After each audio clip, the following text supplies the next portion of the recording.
ইসলামের ৫টি স্তম্ভ, এই ধারণাটা তো আমাদের সবারই কম বেশি চেনা, তাই না? কিন্তু এই যে ভিত্তিটা, এটা কি আসলেই কোরআন থেকে এসেছে, নাকি এর পেছনে অন্য কোনো গল্প আছে? চলুন আজ আমরা ইসলামের এই মূল ভিত্তিটা নিয়েই একটু কাটাছেড়া করে দেখি। এই যে ৫টা স্তম্ভ, শাহাদা, সালাত, জাকাত, সাওম আর হজ, এগুলোকে তো বেশিরভাগ মুসলমান তাদের বিশ্বাসের একদম ফাউন্ডেশন বা ভিত্তি বলে মনে করেন। মানে এগুলোই যেন একজন মুসলমানের পরিচয়কে সংজ্ঞায়িত করে। কিন্তু প্রশ্নটা হলো, এটাই কি সব? এই যে ধারণাটা, যেটা কিনা একটা হাদিসের ওপর ভিত্তি করে দাঁড়িয়ে আছে, এটা কি আসলেই কমপ্লিট, নাকি এটা কোরআনের যে মূল মেসেজ তার সাথে কোথাও গিয়ে একটু ধাক্কা খাচ্ছে? চলুন এই ব্যাপারটা একটু গভীরে গিয়ে দেখা যাক। তো আজকের এই আলোচনায় আমরা কি দেখব? প্রথমে আমরা দেখব এই স্তম্ভগুলো আসলে কতটা অটল। এরপর কোরআনের ভিত্তিটা কি সেটা নিয়ে কথা বলবো। তারপর হাদিসের প্রেক্ষাপট, ধার্মিক মুনাফিকের যে একটা ধাঁধা আছে সেটা, আর বাহ্যিক রূপ বনাম চরিত্রের যে বিতর্ক, সেগুলো খতিয়ে দেখব। আর একদম শেষে বিশ্বাসের ভিত্তির একটা নতুন সংজ্ঞার দিকে তাকাবো। তো চলুন শুরু করা যাক। ইসলামের এই যে ৫টি স্তম্ভের ধারণা, এটা ঠিক কোথা থেকে এলো? এর আসল সোর্সটা কি, কোরআন নাকি অন্য কিছু? মজার ব্যাপার হলো, এই যে এত পরিচিত একটা কনসেপ্ট, এটা কিন্তু সরাসরি কোরআন থেকে আসেনি, এসেছে একটা নির্দিষ্ট আর খুব পরিচিত হাদিস থেকে। এই হাদিসটাই কিন্তু মুসলিম বিশ্বের এতদিনের এই ধারণার মূল ভিত্তি। আচ্ছা, হাদিসের এই ধারণার বিপরীতে চলুন এবার দেখি কোরআন একজন সৎ বা ধার্মিক ব্যক্তিকে কিভাবে ডিফাইন করে। এখানেই কিন্তু বিতর্কের মূল পয়েন্টটা লুকিয়ে আছে। এখানে দেখেন একটা দারুণ ইন্টারেস্টিং তুলনা। একদিকে ৫টা স্তম্ভ, যেখানে নির্দিষ্ট কিছু আনুষ্ঠানিক কাজের কথা বলা হচ্ছে, আর অন্যদিকে কোরআনের সূরা বাকারার ১৭৭ নম্বর আয়াতে ধার্মিকতা বা রাইচিয়াসনেসকে সংজ্ঞায়িত করা হয়েছে একদম অন্যভাবে, চরিত্রের গুণাবলী দিয়ে। যেমন ধরেন, প্রতিশ্রুতি রক্ষা করা, বিপদে ধৈর্য ধরা, অভাবীদের সাহায্য করা। মানে কোরআনের লিস্টটা কিন্তু আনুষ্ঠানিকতার চেয়ে নৈতিকতার ওপর অনেক বেশি জোর দিচ্ছে। এখন আরেকটা খুব গুরুত্বপূর্ণ প্রশ্ন চলে আসে, আর সেটা হলো কনটেক্সট বা প্রেক্ষাপট। এই আলোচনার বক্তার মতে যে হাদিসটার ওপর এই ৫ স্তম্ভের ধারণাটা দাঁড়িয়ে আছে, সেটার প্রেক্ষাপট বোঝাটা খুবই জরুরি। আর এই ব্যাপারটাকে প্রায় সময় পাত্তা দেওয়া হয় না।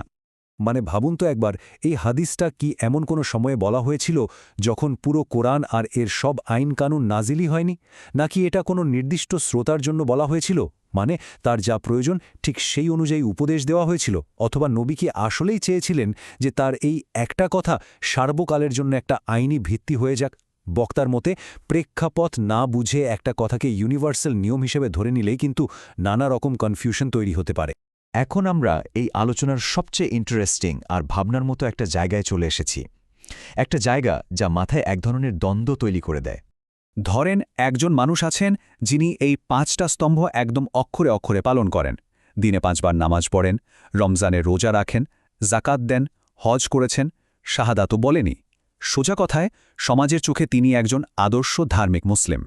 আবার আরেকটা হাদিস অনুযায়ী যার মধ্যে এই ৪টা বৈশিষ্ট্য আছে, সে হলো একজন খাঁটি মুনাফিক। যেমন আমানতের খেয়ানত করা, মিথ্যে বলা, চুক্তি ভাঙ্গা আর ঝগড়া করলে গালিগালাজ করা। আর কোরআন তো পরিষ্কার বলছে, মুনাফিকদের জায়গা হবে জাহান্নামের একেবারে নিচু স্তরে। এখন আসল ধাঁধাটা এখানেই। যদি কোনো মানুষ এই দুটো চেকলিস্টের সব কাজ একই সাথে করে, মানে সে ৫ স্তম্ভও পালন করে, আবার মুনাফিকের ৪টা বৈশিষ্ট্য তার মধ্যে আছে, তাহলে সে কি খাঁটি মুসলমান নাকি খাঁটি মুনাফিক? তার শেষ গন্তব্যটা কোথায় হবে? এই প্রশ্নটা কিন্তু খুবই বাস্তব, কারণ আমাদের চারপাশে এমন মানুষের প্যাকেজ কিন্তু অহরহই দেখা যায়। এই পয়েন্ট থেকেই বক্তা আধুনিক ধর্মীয় চর্চার একটা সমালোচনার দিকে যান, যেখানে অনেক সময়ই ভেতরের চরিত্রের চেয়ে বাইরের পোশাক আশাক বা বেশভূষার ওপর বেশি জোর দেওয়া হয়। বক্তা একটা খুবই শক্তিশালী প্রশ্ন তুলেছেন। দেখুন, কোরআন জান্নাত বা জাহান্নামকে পুরুষের দাড়ির সাথে বা নারীর বোরকার সাথে সংযুক্ত করেনি, অথচ কারো কারো কাছে এটাই একটি ইসলামী রাষ্ট্রের প্রধান ইশতেহার হয়ে দাঁড়িয়েছে। এই কথাটা কিন্তু ধর্মগ্রন্থের মূল বার্তার সাথে আমাদের কিছু সামাজিক প্রায়োরিটির যে একটা তফাৎ, সেদিকেই আঙুল তোলে। এই যে দেখুন, সমাজে প্রায়ই বাহ্যিক জিনিস নিয়ে কত আলোচনা হয়। দাড়ির দৈর্ঘ্য কতটুকু হবে, হিজাব কেমন হবে, নামাজের নিয়ম কি। কিন্তু কোরআন ঘুরে ফিরে জোর দিচ্ছে ভেতরের গুণাবলীর ওপর, যেমন ব্যবসায় সততা, প্রতিশ্রুতি রক্ষা করা, কথায় নম্রতা, দুর্বলকে রক্ষা করা। তাহলে এর বিকল্পটা কি? বিশ্বাসের ভিত্তিটাকে বোঝার জন্য বক্তা এখানে একটা নতুন কাঠামোর প্রস্তাব করছেন।